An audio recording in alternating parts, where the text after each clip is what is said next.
In today's video, I'm going to teach you how to cancel your Semrush subscription. This is a straightforward process, and I'll guide you through every step to ensure it's clear and easy to follow.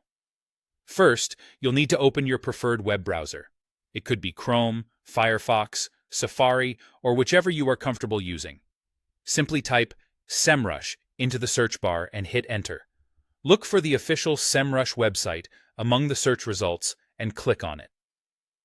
Once you've arrived at the Semrush homepage, you'll need to log into your account.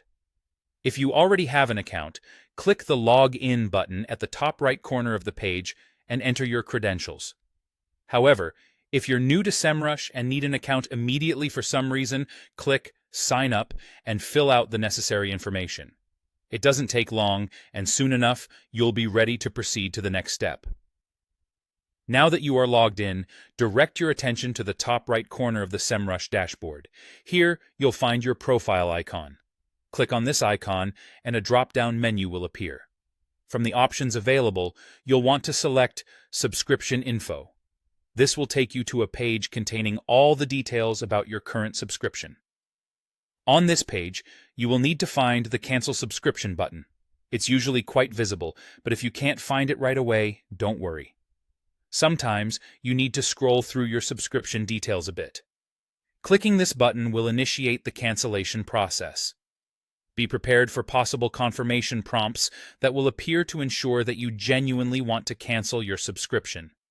It may also ask for feedback on why you're canceling, which could help them improve their services. But here's an important tip. If you're using the free version of Semrush, you might not see the Cancel Subscription option at all.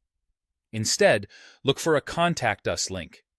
Clicking on this will lead you to Semrush's support team.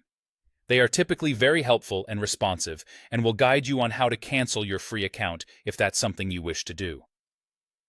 Once you've completed these steps, you should receive a confirmation email verifying that your subscription has been canceled. Keep an eye on your inbox, including your spam or junk folders, just in case the email ends up there. And that's how you cancel your Semrush subscription. It's always good to keep your subscriptions organized and manage them according to your needs. If you have any questions or run into issues during the process, remember that Semrush's customer support is there to assist you. Thanks for watching, and I hope this guide was helpful.